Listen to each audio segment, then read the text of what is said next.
Wow, it's been a minute. What's up, guys? Welcome to Project Freelance. My name's Kay, just the letter K. You can find me at justtheletterk.com, or you can find all social media Project Freelance. Thank you guys for tuning in this week on another episode of the show. It's been a minute. I've been on tour for 6 weeks, but we're back with another episode. Thanks to Kitcaster, I got connected with the CEO and founder of GoLance.com, an award-winning online freelance marketplace. So a couple months ago, I actually did an episode of Project Freelance about the top 5 freelancing websites, and I talked about a couple other websites on there. GoLance was one of those sites. So if you guys have not heard that episode, I'll put a link down in the description for you if you want to go check it out. Listen to it. If you're trying to get into freelancing and you're looking for websites to start up on, definitely check out GoLance because it's different than other websites, and we'll talk about that more in this episode with Michael. But before we get into it, just a couple housekeeping things. If you are not subscribed to Project Freelance, well, first of all, welcome. Thank you for tuning in. I want to know how you found this. Tweet me at Project Freelance. Let me know how you found the show. And other than that, if you do like this episode, if you like the show, please leave a rating and feedback. It helps the show out so much. Helps us grow in the charts on Apple Podcasts, on Spotify. It helps other listeners just like you, other freelancers, find the show. So if you're interested in getting a signed photo print from me, all you got to do is leave a rating and feedback on Apple Podcasts or Spotify. Take a screenshot of it and send it to me at Project Freelance on Instagram or Twitter, and I will get that mailed out to you. I'll DM you, get your address, and I will send you a signed photo print as a way of saying thank you for supporting the show. Another thing I need to do is let you know that I have a new book out called How to Explore Abandoned Buildings. So when I'm not freelancing, I actually explore abandoned places. It's a huge passion of mine, and I created a guidebook for exploring. It's also a photo book. It's like a collector's item. I teamed up with a digital artist from Portugal named Cursed Sketchbook, and he illustrates on top of photos of abandoned places, and together we put this book together, and I added tips and little stories to go along with those tips for you guys. If you're interested in getting a piece of art from me, or if you like urban exploring, it's a great photo book, and it's also a great gift for people. So if you want to get a copy of that, notracers.com/shop. I'll put a link down in the description. The last thing I need to do is thank the partner of this podcast, Liquid Death Mountain Water. If you've never heard of Liquid Death, well, it is canned water. Super good. They are putting death to plastic. Their motto is murder your thirst. And if you would like to try it, if you would like to get a case, or hey, if you work at a bar and you guys are tired of throwing away plastic bottles and you're looking for a better way, get a bunch of cases of Liquid Death and use code JustTheLetterK at checkout for 10% off your entire order. You can use the link down in the description. It will automatically apply that code for you. I do get a little bit of kickback for that. So thank you for, getting cases of water and for drinking water. Drink more water. Drink Liquid Death. Murder your thirst. And the last thing, I just want to say thank you guys for listening to the show. Thank you for supporting everything that I do. I do so many things. There's so many avenues. All my social media is down below. I do a lot of stuff. TikTok, YouTube, exploring, video, photo, drones. I do a lot of stuff, music, and you guys support everything I do. So thank you so much. Without further ado, we're going to jump into this episode with Michael Brooks, the CEO and founder of GoLance. Let's do it. Cool. So here I am with Michael Brooks, CEO and founder of GoLance. If you haven't heard of the website, you should absolutely check it out. Michael, how you doing today? Thank you. I'm doing great. Thanks for having me a part of the program. I appreciate it. Very happy to be here.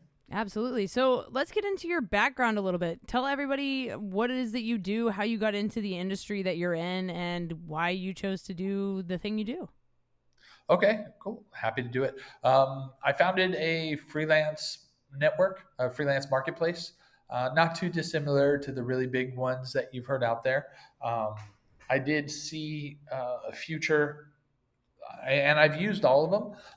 I used them because, and just by way of a little background, I had another company many, many years ago that I was the CEO of.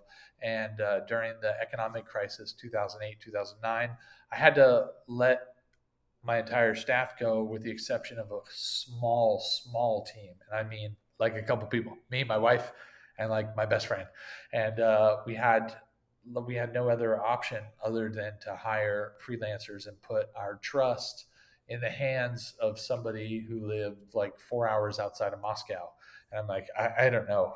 It was melting down. It was like we had like 50 people, we had a whole operation, um, and things got better. And not only did our business did it save our business, and we were able to maintain stability for a SaaS technology platform, but like it got better. I was like, wait a minute, there's a lot of power in this, and with the money that we saved and with the value we were receiving from freelancers, we started hiring them for everything, and then it just became policy. Like, okay, we're not going to we can't have it. I couldn't even have an office, right? I had to leave my office. It would have almost bankrupted the company if I didn't have this solution, because I was able to maintain our core clients that were able to stick with us through the typical times. Uh, but by being this agile and working with these remote teams, um, it changed the game for us. So once we got a few years later, fast forward, got to some stability, I stepped down as CEO, and the managing partner, or my partner took managing partner. I looked around. I'm like, what do I want to do for the next 40 years of my life? Because that's about how long I want to work. Um, that was like 36 at the time, and it was like 7, 8 years ago. So I was like, this whole freelancing game, these guys saved me. There's a new way. I need to let other small businesses, small to mid-sized businesses know that this is the way to go. So I started GoLance, and I looked at it from a cultural perspective. I always identified a sickness in the industry where people would kind of look at freelancers almost as second-class employees, right? And they're Yeah. not. They're just as important, if not more important, to an organization, to a business, than somebody sitting right next to you with a big fancy title. So with that, I started GoLance, and I started looking at things like fee structure, and I was like, this is a way overcharged space, and then flexibility, and then control, and then I learned that fees like are driving inefficiency, Mm. right? Because other platforms out there are focused on keeping a very tight relationship, ownership, and limiting the amount of communication and the way people can communicate, so that they have their cyclops eye on everything Mm. that transmits, so there's no disintermediation. A freelancer and a client saying, hey, this is stupid, let's go work together. We took a different approach where we said, well, why don't we just provide so much value that people don't want to disintermediate. So that's been our mission, and we keep growing that mission. And so that's from the long and short of it, the two-minute intro, that's where I'm at. Wow. So there's so many things I want to unpack here. First of all, what made you first of all think of going the freelance route? Because I mean, as you said, you were kind of on a downhill swing with the economic collapse back in the day, and so what made you even like think of freelancers? How did you even find that was an option? It was my partner at the time said, "Hey, we were letting people go, and I was stressing out." And he said, we can try this freelancer. It's a lot less expensive. And I was like, I don't know. We were a subscription billing platform. We have all this compliance, and I rolled the dice. And he's like, no, like I found this guy, and he seems to know what he's doing. That guy that we found is the CTO of that company today, of Wow. that SaaS company today. And he no longer lives in Russia. He now moved to Panama and travels around the world whenever he wants. And I mean, it's just been a great. I mean, you can see the type of commitment we deal with these people. We trust them. It's. I started seeing that power and going, whoa, this guy doesn't know. He's saved us. Yeah. Hey, he doesn't know. And we're like, wait, what if he did? What if he finds out we're so dependent on him? And then eventually, I just told him, and things got better. Wow.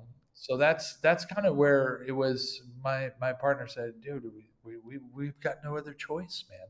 Either we close the door, or this is something we can afford." Now that company is doing better than it ever has, and it damn near lost everything. But it cleaned a lot of other guys cleaned out of the space, and we were able to hang in there. And that's because of the power of tapping talent around the world. Now we got lucky with the first one we tried. who's again now the CTO of that company. It doesn't always work out that way, but that's been kind of the mission and the challenge is how to qualify the right talent, and then on the other side of that, how to qualify the right client, how to be the right client, how to make that right relationship.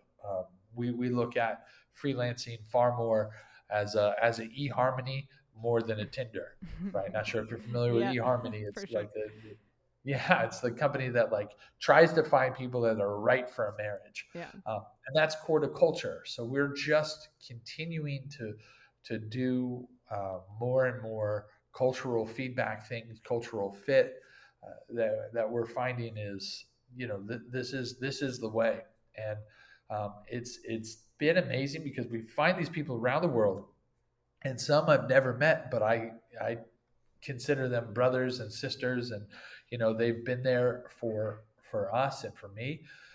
When again, not too long ago, I got very very sick with COVID and Mm. pneumonia, and I couldn't do anything, and I just asked for help of our entire team, and which is upwards of 50 people now that are directly working on our team around the world.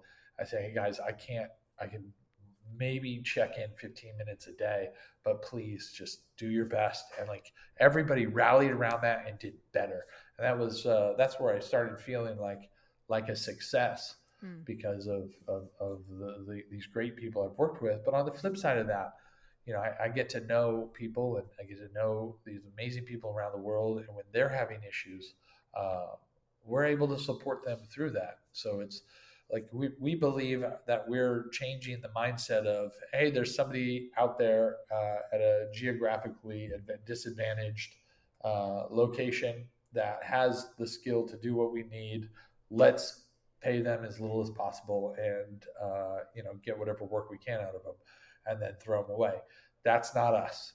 We're like, let's find and make amazing relationships with outstanding people with no boundaries, and draw the best we can out of them and build relationships that will last forever in one capacity or another. Wow. Yeah, I think that people often forget about the relationship aspect of freelancing. A lot of people, like you said, just kind of try to find the cheapest route, and that's not always the best way. If your budget is too small, just speaking as like a freelance videographer myself, if your budget's too small, you're gonna get that quality of work. Like you're not gonna get the best quality that you possibly can. And I often tell people, like, if you're looking to hire a freelancer, you have to build that relationship, and it's got to be something that you are willing to pay for, because if you want quality work, you have to pay for quality work. A lot of people forget that, and I think it's one of the most important aspects of, that relationship, because it's got to be mutually beneficial. You've got to get something good out of it, but you also want to, provide something for somebody. And I think it's super cool that you carried that on with you, and you take care of your people. I think that's super important that you take care of the people on your team. So, speaking of GoLance, when did you create that? When did that come to fruition? So 2016 Okay. is when we went live and kicked it into gear, and and we've been going strong ever since. Awesome. And but we never we didn't take the VC capital route. We bootstrapped, and we just begged for business, knocked on doors, and said, "Hey, can we do this work for you? We think we can do it better." And I've been selling the message of, look, there's a better way. There's a better way. And um, the concept where we sing for our supper, and it's like, hey, no, I know that if we do a good job for somebody, if our people do a good job, if we're successful in connecting the right talent to the right client, if we get that done, like, we're going to work with that client and that freelancer forever. Yeah, That's our model. It's absolutely. it's not one of control. It's one of relationship. Um, and I've got, actually, today's my 13th wedding anniversary, and Wow. and I think about my relationship with my wife, and if I was just in the situation where all I wanted to do was control her the entire time, I don't think it would work out that well, Yeah. and vice versa. But We have a trusted relationship built on value and respect, and we try to bring those values to our community. Yeah. And so, just for transparency, last year I made a podcast episode about the top 5 freelancing websites that I had found, and GoLance was one of them.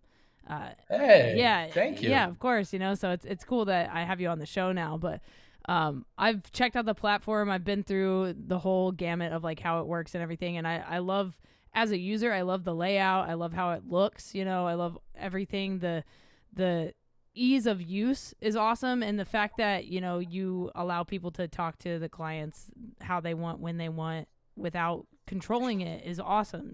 There's other websites, I won't name names, but they take huge exorbitant fees from the freelancers, and then they say like you have to keep everything on the platform, you can't take it off the platform, otherwise we'll like ban your account, which is crazy because like as a freelance videographer, how am I going to contact my client when I get on set?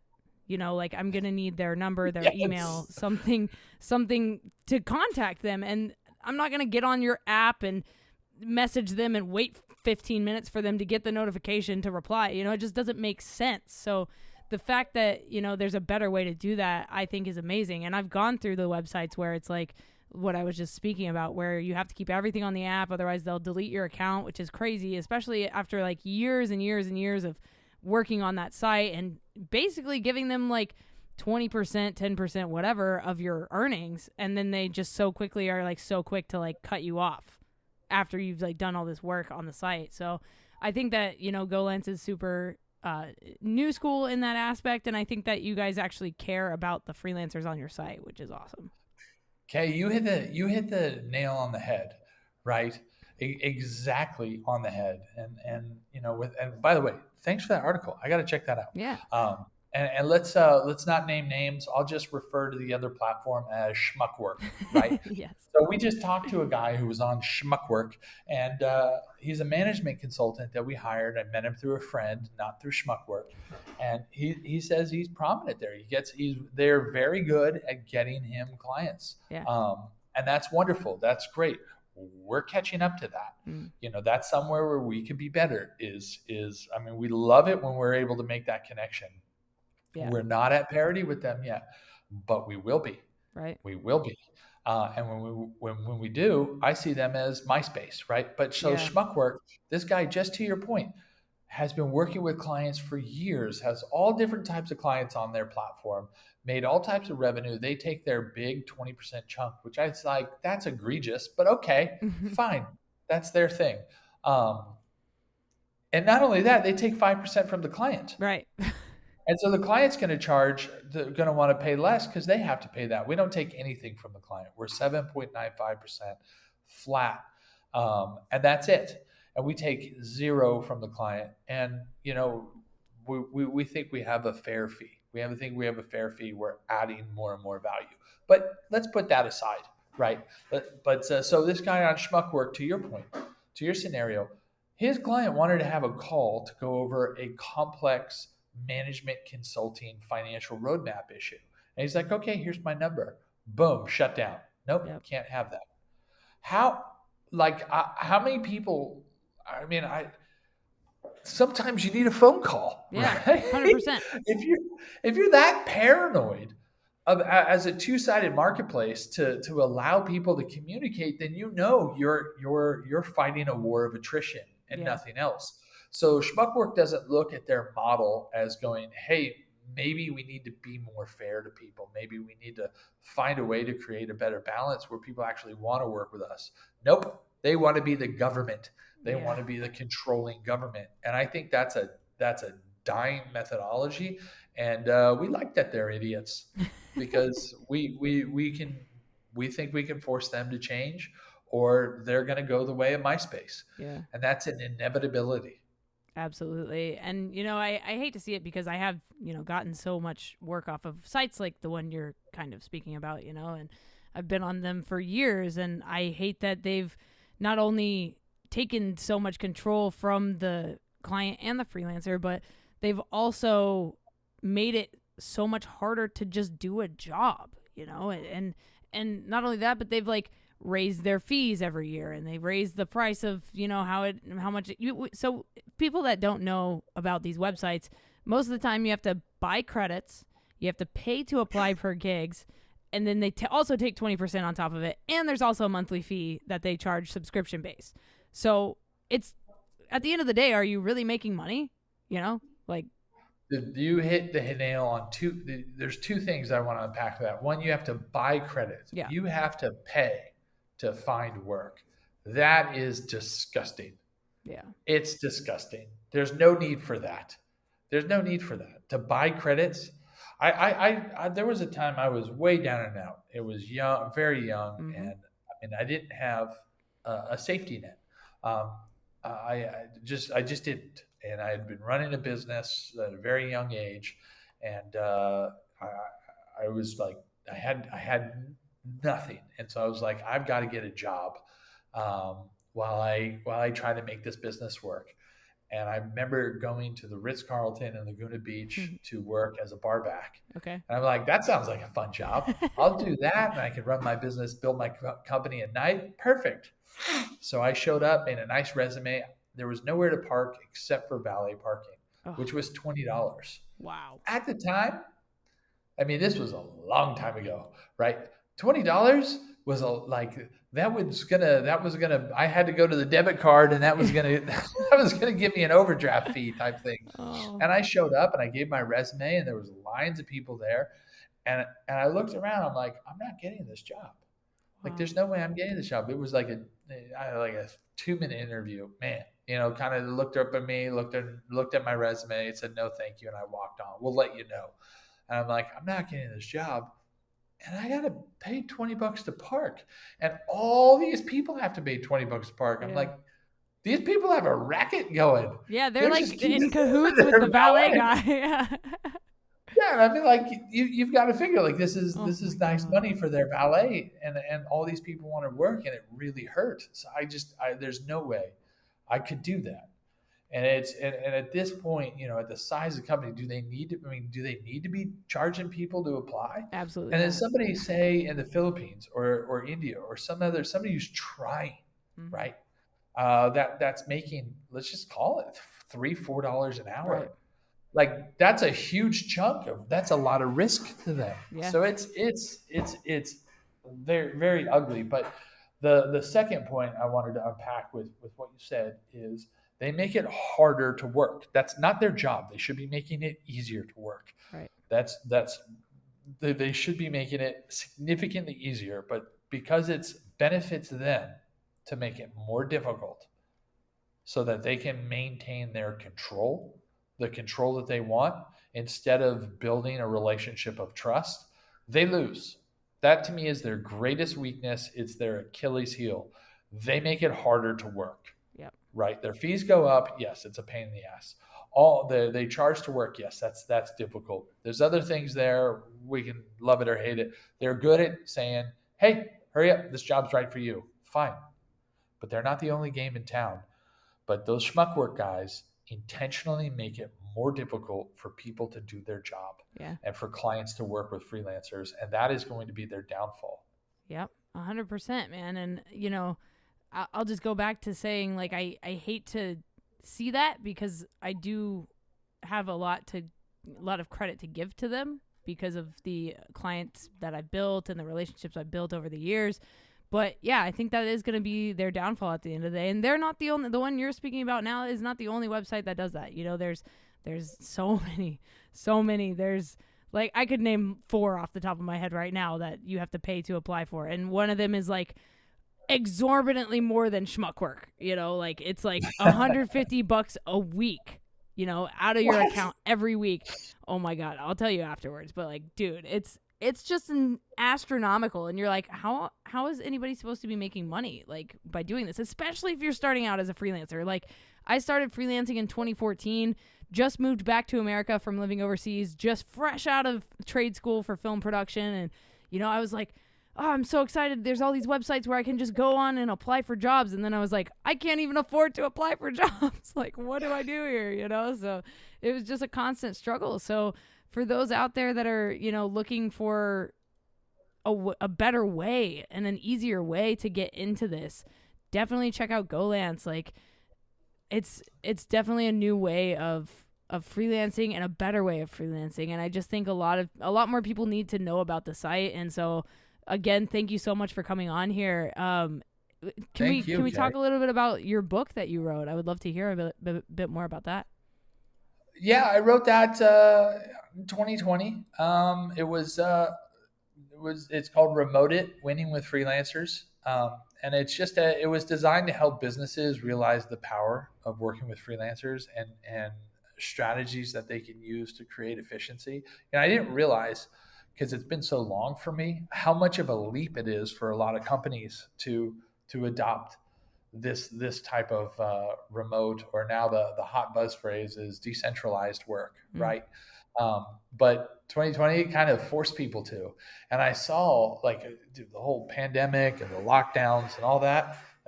My wife and I homeschool our kids. We have for years, just because we like to travel. We have a lot of going on, and it just works for our family, right? It is, and I like to teach them what I want to teach them. Sure. Which is I like mainly around business, and we play to their strengths. We focus on multilingual. I mean, there's nothing I've done that I'm more proud of than what we've been doing with our kids. So we focus, and we use freelance platforms for that too. They have both my kids have a lesson with a teacher 1 hour a day that teaches them Spanish, because we live in Puerto Rico. Wow. And Spanish is the language here, and I want them to be respectful to the culture and to respectful to the people, and learn the language, especially since I'm not. I'm not learning it. They have to do it for me. And then also business. My daughter started her cookie selling business here when she was 9, right? Wow. When the pandemic started. Yeah, I find that I have very strong feelings on school and how education is done, but that's probably for another podcast. I forgot where I was going with all this. Okay, I'm getting lost. Oh, you're good, man. Just chatting about your book and that kind of stuff. Oh, that's right. So I wrote that in the middle of the pandemic, and so between homeschooling and our entire business being remote, it was like, okay, yeah, we'll just stay home. Like, fine. Like, it wasn't much difference. Yeah. Amazon still worked. Uber Eats still worked. Right. We're good. Yeah. But a lot of people had struggled. Mm-hmm. A lot of people were like, what? Like, huh? Like they didn't, even the people they were keeping on their teams that had to work outside their office, they didn't comprehend, and that broke their culture. And so the book was a lot around change management and how to continue to build trust within your teams, and how to use other teams to come in and fill in gaps. And now, people aren't going back. The world is not going back to the way it was. No. By no stretch. It's changed, and it's like telling people to stop using the internet and go back to fax machines. It's not going to happen. No. Yeah. Stop using QR codes and go back to paper menus. It's not happening. It's not happening, guys. It's crazy, and I do recognize and understand that a lot of people struggled during the pandemic, and during the first recession that you were talking about earlier. But I think that, and I tell people a lot on this podcast about it, because, COVID was such a big, huge frame of time that we went through. And I think freelancers adapted faster than anybody else, because we were already mostly working remotely, and we already had the gumption to go out and get the work, and I feel like a lot of people that were doing the typical 9 to 5 were just like, I can't go to work. Like, what do you want me to do? Like, what do I do? So they just sat around and watched Netflix and did whatever, and I feel like a lot of people lost a lot of time to like doing nothing. And we were out here still trying to find the work and trying to pivot and figure it out. And so when people started taking their stuff onto, the internet and doing things remotely, as a video editor, I had so much work, because people were like, we need you to edit our Zoom calls, our web sessions, our seminars that we're doing online now. There was so much opportunity. And a lot of my friends that are in the video space got into doing live streams for bands, so that bands could still put music out and do all this stuff. So I think that the power of the freelancer is bigger now. And I think that like you were saying earlier, I think people are respecting us more now because kind of, if you think about it, everybody's a freelancer at the end of the day. Well, you sing for your supper, right? Exactly. And that's core to the work that a freelancer does. And they go, hey, we have a very easy relationship. You don't like me, fine. I'm here today. I'm gone later today. Hmm. You want to be where you're respected, where your work has value, and you want the freedom of movement to be able to continue to earn revenue, but find other more meaningful work that meets your value set, your needs, and that's why we put the freedom in freelancing. Yeah. That's what it's all about. And it's yeah, I was just you took the words out of my mouth. During COVID, we were busier than ever. Yeah. Freelancers were busier than ever Hmm. because we were already adapting. This was like water off a duck's back for us. This is how we've been living and how we've been moving. Yeah. Whereas it was a big adjustment, and I forgot the pain that most businesses and people go through when they're trying to adjust to figure that out. So Yeah. ahead of the game, we got, I don't want to say we got lucky, but we saw around the corner on our hunger and our thirst for that right to be free.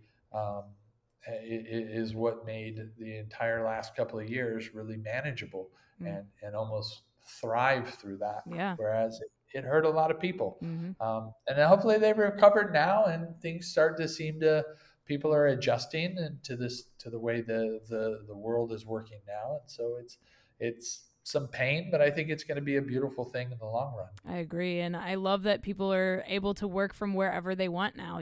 I've got family, friends, so many people that I know work remotely now. So they have the ability to do more things and kind of create their own schedule. So, like I said, everyone's kind of becoming a freelancer at this point, and I think that's awesome. And it definitely made my dad stop asking me, when are you going to get a real job? Because he finally realized, like, oh, we're all doing this now from home. So that's amazing. And my last question for you is, what is something you know now that you wish you knew when you started all of this?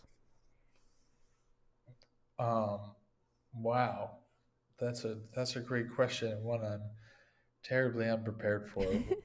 What do I wish I knew now? Um,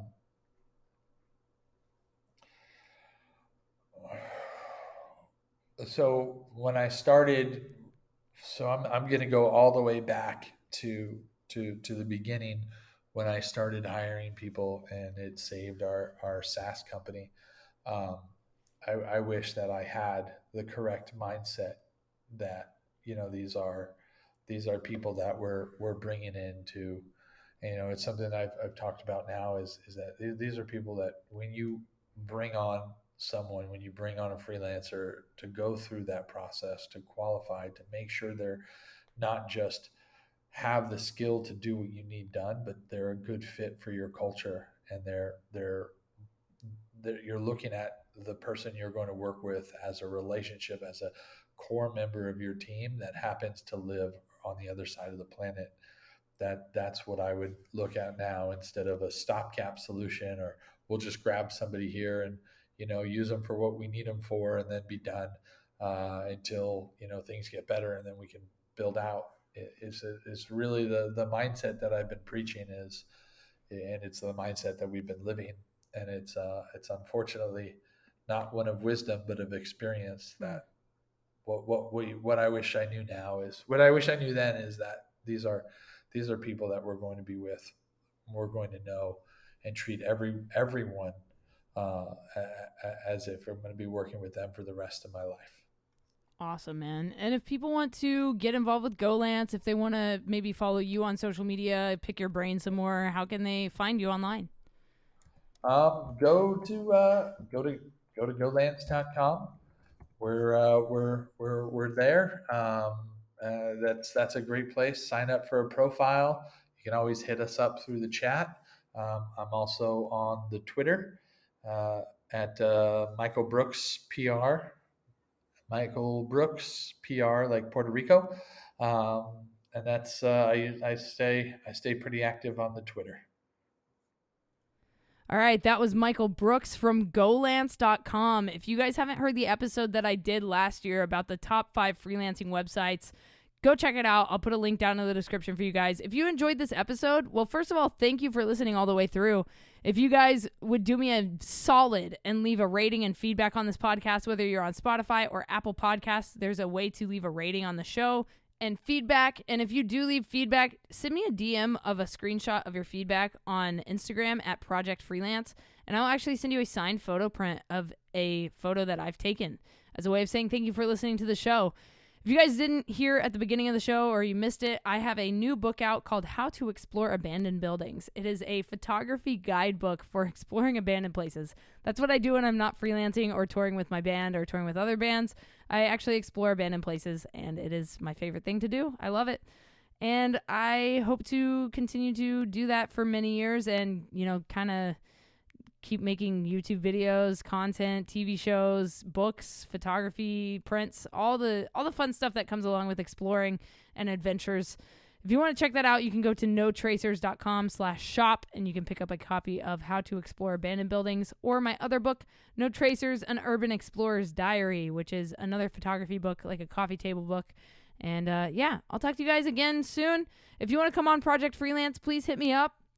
Contact at justtheletterk.com. You can send everything there. And if you need a freelance videographer, photographer, drone pilot, voiceover artist, any of that stuff, hit me up, justtheletterk.com. All right, I'll talk to you guys soon. Stay strong, keep enduring.